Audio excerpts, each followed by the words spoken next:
Salve, Wanyambe. Selamat pagi saudara-saudari yang dikasihi Kristus. Mari kita mengawali hari baru dengan mendengarkan firman Tuhan yang diambil dari Injil Lukas pasal 17 ayat 1 sampai dengan 6. Tuhan bersamamu. Inilah Injil suci menurut Lukas. Yesus berkata kepada murid-muridnya, "Tak mungkin tidak akan ada penyesatan, tetapi celakalah orang yang menyebabkannya. Lebih baik baginya jika sebuah batu kilangan diikatkan pada lehernya, lalu ia dilemparkan ke dalam laut, daripada ia menyesatkan salah seorang yang lemah ini. Jagalah dirimu. Jika saudaramu berbuat dosa, tegurlah dia. Dan jika ia menyesal, ampunilah dia. Bahkan jika ia berbuat dosa terhadapmu 7 kali, sehari dan 7 kali ia kembali kepadamu dan berkata, 'Aku menyesal,' engkau harus mengampuni dia." Lalu para rasul berkata kepada Tuhan, "Tambahkanlah iman kami." Tetapi Tuhan menjawab, "Jika kalian memiliki iman sebesar biji sesawi, kalian dapat berkata kepada pohon ara ini, 'Tercabutlah engkau dan tertanamlah di dalam laut,' maka pohon itu akan menuruti perintahmu." Demikianlah sabda Tuhan. Saudara-saudari yang dikasihi Kristus, tema kita hari ini adalah penyesatan mendatangkan malapetaka. Dalam bacaan Injil hari ini, Tuhan Yesus menegaskan untuk berhati-hati dengan penyesatan. Yesus sungguh-sungguh sangat membenci penyesatan, sebab penyesatan adalah hal yang perlu diwaspadai dalam kehidupan sehari-hari.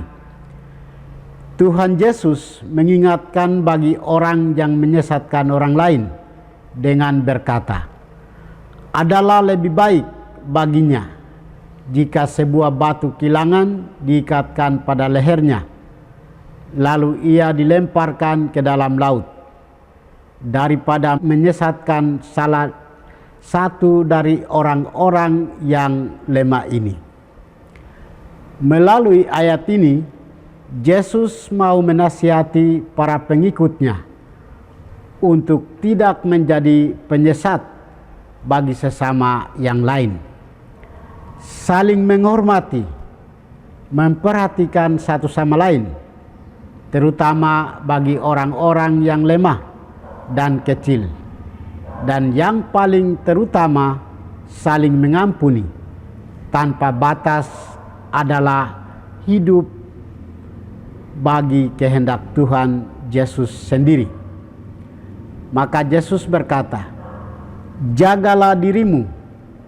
Jikalau saudaramu berbuat dosa, tegurlah dia. Dan jikalau ia menyesal, ampunilah dia. Bahkan jikalau ia berbuat dosa terhadap engkau 7 kali, sehari dan 7 kali ia kembali kepadamu dan berkata, 'Aku menyesal,' engkau harus mengampuni dia." Ayat ini menunjukkan bahwa Yesus mengajak untuk saling menegur dan mengampuni, sebab saling menegur dan mengampuni adalah bagian dari iman Kristiani. Saudara-saudari terkasih, kita sebagai orang beriman harus menjadi pengajar iman yang benar dalam tingkah laku hidup kita.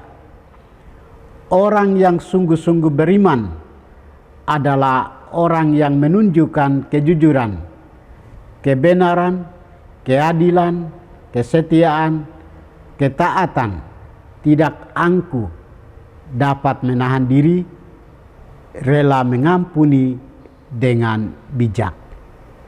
Santo Leo Agung yang kita peringati hari ini menjadi contoh gembala yang menjaga kemurnian iman gereja di tengah ajaran-ajaran sesat. Dengan hikmat dan keberanian, ia membimbing umat agar tetap setia pada kebenaran Kristus. Melalui kata-kata dan hidupnya, Santo Leo menunjukkan bahwa kebenaran iman harus dijaga dengan kasih dan ketegasan. Kita juga diminta untuk tidak boleh menyimpan dendam dan menolak orang yang memohon ampun.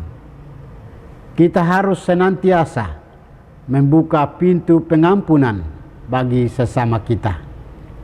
Kita harus dengan rela memberikan pengampunan kepada sesama yang bersalah kepada kita apabila ia menyesali kesalahannya dan mau bertobat.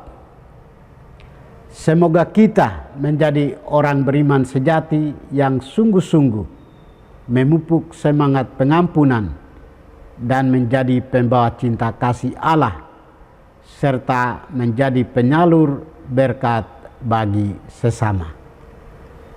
Tuhan memberkati kita. Marilah kita berdoa. Tuhan, pagi ini kami kembali naikkan puji dan syukur kepadamu. Terima kasih sudah menjaga kami saat kami tidur maupun bangun. Terima kasih untuk udara sejuk dan segar pagi ini. Kami mohon, bukalah mata hati kami, agar kami mampu memandang kemurahan dan karya-Mu. Mampukan kami agar kami boleh memuji dan memuliakan-Mu melalui pekerjaan dan pelayanan kami hari ini. Bukalah hati kami agar kami menyadari kesalahan kami dan bertobat. Semoga dengan rendah hati kami menerima rahmat-Mu yang tinggal dalam hati kami. Kristus terang dunia, berkatilah keluarga kami. Jadikanlah kami alat kasih-Mu dan pantaskanlah kami menjadi hamba-Mu yang setia. Demi Kristus Tuhan dan pengantara kami. Tuhan bersamamu. Semoga kita sekalian, orang-orang yang kita kasih dan doakan, seluruh aktivitas kita hari ini dibimbing, dilindungi, dan diberkati oleh berkat Allah yang Maha Kuasa, Bapa dan Putra dan Roh Kudus.